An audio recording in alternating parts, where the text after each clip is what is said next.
Hi friends, how are you all? I hope that you all are very well.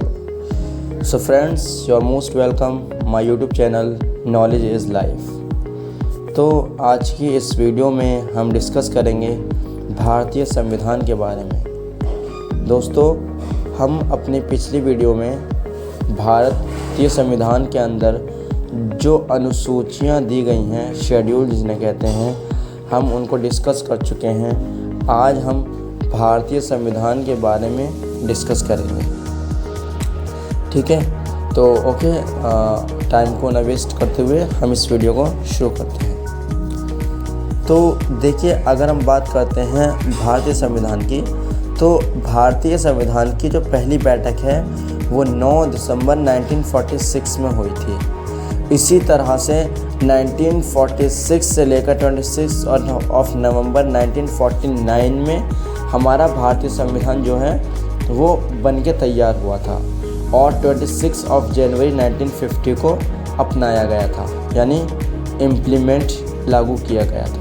Okay, तो जब हमारा संविधान बनकर तैयार हुआ था तो उस समय भारतीय संविधान के अंदर 8 अनुसूचियाँ यानी शेड्यूल, 395 यानी कि 395 आर्टिकल्स यानी अनुच्छेद थे और 22 लेसन यानी भाग थे। वर्तमान समय में भागों की संख्या 22 यानी 22 ही है लेसन की संख्या, और जो अनुसूचियां हैं, जो शेड्यूल हैं, वो 12 8 से बढ़कर 12 हो गए हैं, और जो आर्टिकल्स हैं यानी जो अनुच्छेद हैं वो 395 ही हैं।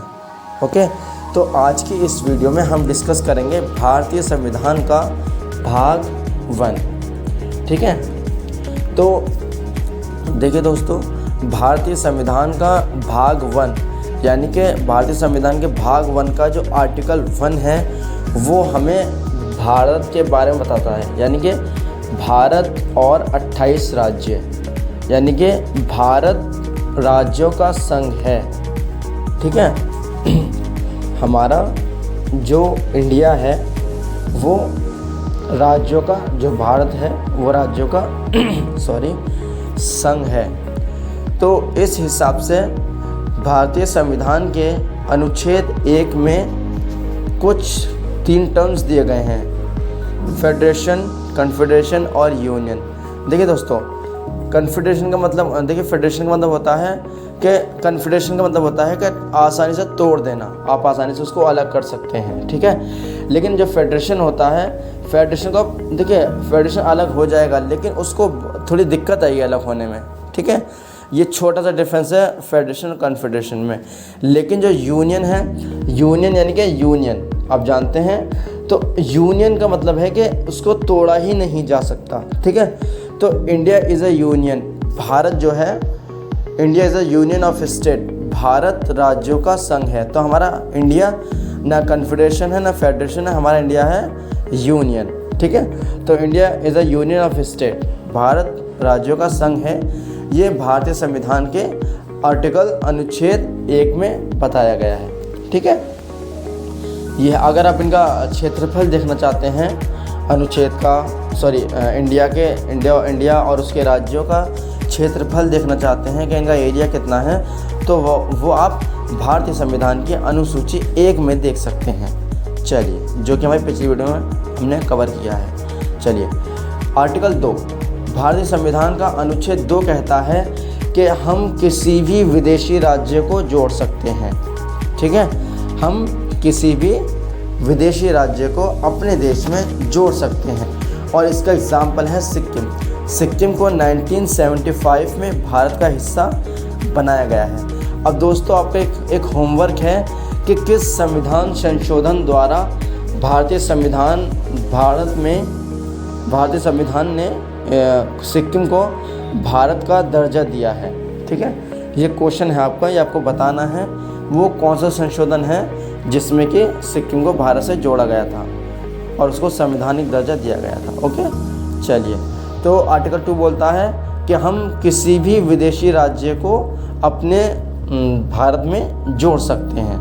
जिसका एग्जाम्पल मैंने आपको बताया है वो है सिक्किम।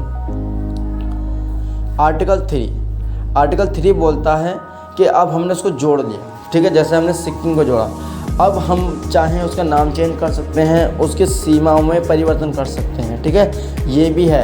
यानी कि पहले आपने जोड़ लिया, फिर इसके अंदर तोड़ फोड़ आप कर सकते हैं, यानी कि इसकी सीमा कहाँ से कहाँ तक रहेगी, अब इस तरह का नाम पहले क्या था उससे कोई मतलब नहीं है, हम अपना नया नाम रख सकते हैं, जो भी हम नया नाम रखना चाहते हैं।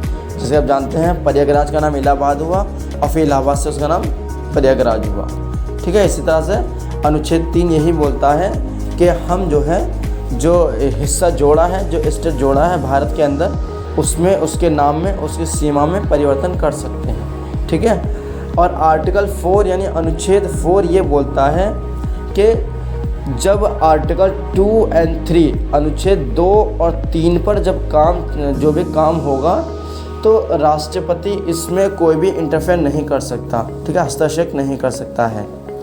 ओके दोस्तों, यानी कि माना कोई राज्य जोड़ा है इंडिया के अंदर आर्टिकल 2 के अकॉर्डिंग और आर्टिकल 3 के अकॉर्डिंग उसमें कोई चेंज नाम में सीमा चेंज हो रहा है तो राष्ट्रपति से परमिशन लेनी ज़रूरी नहीं है, ठीक है, या फिर उनकी सलाह लेनी भी ज़रूरी नहीं है, ठीक है। तो आर्टिकल 4 यही कहता है कि जब आर्टिकल 2 और आर्टिकल 3 पर काम होगा तो राष्ट्रपति हस्तक्षेप यानी इंटरफेयर नहीं कर सकता है।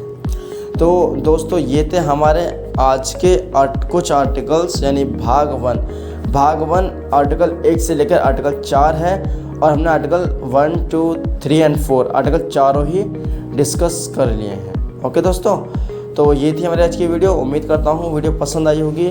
वीडियो पसंद आई है तो लाइक करें, शेयर करें और चैनल को सब्सक्राइब करें। Thank you for watching video.